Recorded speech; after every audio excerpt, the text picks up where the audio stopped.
تمام تر حمد کی تسبیح ہے اس پاک ذات کے لیے جس نے ہر شے کو عدد میں گن رکھا ہے، اور درود و سلام محمد و آل محمد پر جو ہر شے کے عدد کو جانتے ہیں۔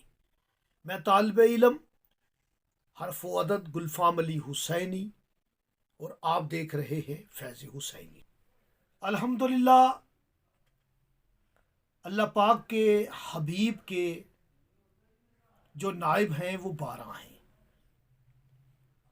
اور 12ویں امام صاحب الزمان علیہ السلام میرے مولا سے یا میرے مولا کے توسل سے دعا کی گئی رد نہیں ہوتی۔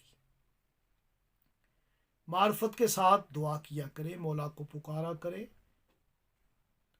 میرے مولا کے ظہور میں اللہ پاک تاجیل فرمائے، ہمیں معرفت امام زمانہ نصیب فرمائے۔ اگر آپ میں سے کوئی بیمار ہے تو وقت کے امام کو پکارے، تکلیف میں ہے وقت کے امام کو پکارے، پریشانی دفع دفع ہو جائے گی، تکلیف دور ہو جائے گی۔ میرے امام زمانہ کی معرفت حاصل کرے۔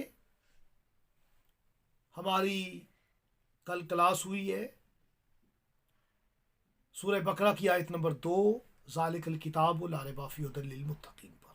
بہت سارے راز، اسرار، وظائف اور عملیات اس آیت کے حوالے سے آپ دیکھ سکتے ہیں۔ وقت کے امام کو پکارے بیماروں کی صحت یابی کے لیے، یا صاحب امر مولا ادرکنی۔ اس کی میں وضاحت کروں گا تو 1 گھنٹہ کم سے کم چاہیے۔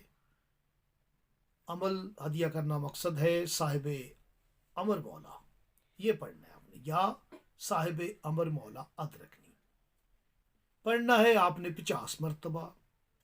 ہر نماز کے بعد پڑھ کے اپنے جسم پر دم کیا کریں۔ بیماروں کے لیے تسبیح پانی پہ دم کر کے پلائیں۔ کسی تکلیف میں ہے تو اس تکلیف پر درد والی جگہ پہ ہاتھ رکھ کے 50 مرتبہ پڑھ لیں، انشاءاللہ تعالیٰ تکلیف رفع دفع ہو۔